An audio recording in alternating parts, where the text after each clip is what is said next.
अस्सलाम वालेकुम। आज हम बात करेंगे पर्सनैलिटी डिसऑर्डर में क्लस्टर ए की और क्लस्टर ए में स्पेसिफिकली पैरानॉइड पर्सनैलिटी डिसऑर्डर की। सबसे पहले हम पर्सनैलिटी डिसऑर्डर का एक क्विक ओवरव्यू ले लेते हैं। पर्सनैलिटी डिसऑर्डर में टोटल 10 डिसऑर्डर्स हैं जो कि 3 क्लस्टर्स में डिवाइडेड हैं, क्लस्टर ए, बी और सी। क्लस्टर ए में ऑड और इसेंट्रिक डिसऑर्डर्स आते हैं, ये लोग पिक्यूलर होते हैं यानी अजीब होते हैं। क्लस्टर बी में ड्रामेटिक, इमोशनल और इरेटिक डिसऑर्डर्स आते हैं, जबकि क्लस्टर सी में एंग्शियस और फियरफुल डिसऑर्डर्स होते हैं। क्लस्टर बी में 4 डिसऑर्डर होते हैं जिन पर हम अपनी पुरानी वीडियोस में डिटेल से बात कर चुके हैं। आज हम बात करेंगे क्लस्टर ए के डिसऑर्डर पैरानॉइड पर्सनैलिटी डिसऑर्डर की। एक बात जो हम अपनी पर्सनैलिटी डिसऑर्डर की हर वीडियो में रिपीट करते हैं कि इस डिसऑर्डर को किसी भी पर्सनैलिटी डिसऑर्डर को डायग्नोज करने के लिए एज कम से कम 18 या इससे ज़्यादा होनी चाहिए। और ऐसे लोगों को ये लगता है कि ये बिल्कुल ठीक है, बिल्कुल भी इनको बदलने की ज़रूरत नहीं है, इनको किसी भी ट्रीटमेंट की ज़रूरत नहीं है। पैरानॉइड मतलब सस्पिशियसनेस या शक करना। शक एक नॉर्मल ह्यूमन थॉट है, बहुत सी जगहों पे शक करना हमें किसी भी डेंजर से बचाता है, हमें अलर्ट करता है। लेकिन पैरानॉइड पर्सनैलिटी डिसऑर्डर वाले लोग इन हर छोटी से छोटी बात को लेकर शक करते हैं और ये बहुत सिवियर हो जाता है, और इस सब की वजह से उनकी खुद की लाइफ भी डिस्टर्ब हो रही होती है और इनके साथ रहने वालों की लाइफ भी डिस्टर्ब हो रही होती है। ये हर छोटी से छोटी बात को लेकर शक करते हैं, जैसे कि अगर इन्होंने एक नई गाड़ी ली है तो इनको ये लगता है कि कोई नज़र लगा देगा तो ये उस गाड़ी पर पुराना जूता लटका देंगे, या अगर ये जॉब कर रहे हैं तो इनको लगता है कि इनके कोलीग्स इनके खिलाफ कोई प्लानिंग कर रहे हैं या इनको कोई नुकसान पहुंचाना चाहते हैं, किसी ने इनके खाने में कुछ मिला दिया है या कोई इन पर जादू टोना कर रहा है। इनमें साइकोटिक सिम्टम्स नहीं होते जैसे कि हेलुसिनेशंस या डिलूजन। इस डिसऑर्डर का ऑनसेट अर्ली एडोलसेंट में होता है। फीमेल्स के मुकाबले में मेल्स में इस डिसऑर्डर की रेशो ज़्यादा होती है। स्टडीज़ के मुताबिक 2 to 4% general population paranoid personality disorder से अफेक्ट होती है।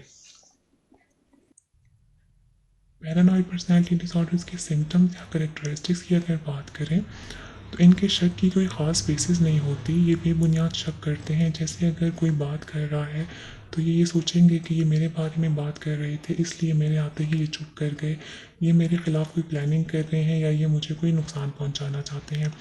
ये किसी पे ट्रस्ट नहीं कर पाते, लोगों की वफादारी पे शक करते हैं। ज़्यादातर ये लोग अकेले रहते हैं, इनको लगता है कि कोई भी इनके साथ सिंसियर नहीं है, कोई भी इनके साथ लॉयल नहीं है। इनको अपने पार्टनर पर भी शक होता है और इनको लगता है कि वो किसी और में इंटरेस्टेड है।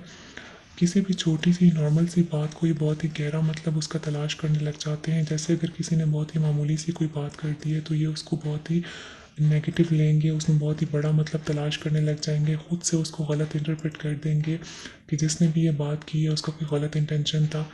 वो किसी से अपनी बातें शेयर नहीं करते क्योंकि इनको ये लगता है कि वो बात इनके खिलाफ इस्तेमाल हो जाएगी, कोई इनकी बातों को गलत इस्तेमाल करेगा।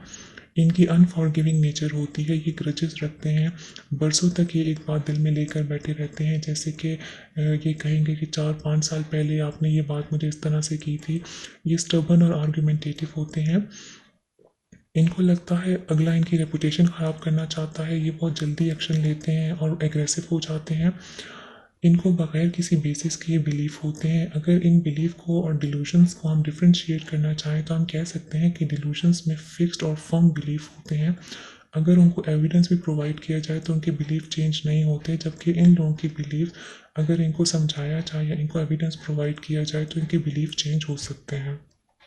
इस डिसऑर्डर की कोई एग्जैक्ट कॉज नहीं है। बाकी मेंटल डिसऑर्डर्स की तरह इस डिसऑर्डर को कॉज करने में भी रिस्क फैक्टर्स बायोलॉजिकल और साइकोलॉजिकल हो सकते हैं। ये डिसऑर्डर इनहेरिटेड भी हो सकता है। अगर क्लोज रिलेटिव्स में स्किज़ोफ्रेनिया या डिलूजनल डिसऑर्डर है तो पैरानॉइड पर्सनैलिटी डिसऑर्डर कॉज होने के चांसेस हो सकते हैं। इन्वायरमेंटल फैक्टर्स जैसे कि चाइल्डहुड के नेगेटिव एक्सपीरियंसेस, फिजिकल या इमोशनल ट्रॉमा भी पैरानॉइड पर्सनैलिटी डिसऑर्डर को डेवलप करने में रोल प्ले कर सकता है। पैरानॉइड पर्सनैलिटी डिसऑर्डर की कॉम्प्लिकेशंस की अगर बात करें, जैसे हमने पहले भी बात की कि इन लोगों की खुद की लाइफ भी बहुत डिस्टर्ब हो जाती है और इनके साथ रहने वालों की लाइफ भी बहुत डिस्टर्ब हो जाती है। इनकी सोशल लाइफ बहुत डिस्टर्ब हो जाती है क्योंकि वो रिलेशनशिप ना बना सकते हैं, और अगर ये रिलेशनशिप बना भी लें तो उसको मेंटेन नहीं रख पाते। ये आर्गुमेंटेटिव होते हैं, बहुत क्विक एक्शन लेते हैं और अक्सर ये शक की वजह से लीगल बैटल्स में पड़े रहते हैं। आखिर में बात कर लेते हैं पैरानॉइड पर्सनालिटी डिसऑर्डर के ट्रीटमेंट पर। ये लोग खुद ट्रीटमेंट लेने बहुत कम जाते हैं क्योंकि इनको ये लगता है कि ये बिल्कुल ठीक है, इनको किसी भी किस्म के ट्रीटमेंट की ज़रूरत नहीं है। इसलिए अक्सर ये अपना ट्रीटमेंट प्लान फॉलो नहीं करते और थेरेपिस्ट के मोटिव को भी क्वेश्चन करते हैं क्योंकि ये इजीली किसी पर भी ट्रस्ट नहीं कर पाते। पैरानॉइड पर्सनालिटी डिसऑर्डर के ट्रीटमेंट में जनरल कोपिंग स्किल्स को इंक्रीज़ करने पे काम किया जाता है, जैसे कि ट्रस्ट और एम्पैथी, सोशल इंटरेक्शन, कम्युनिकेशन और सेल्फ इस्टीम को इम्प्रूव किया जाता है।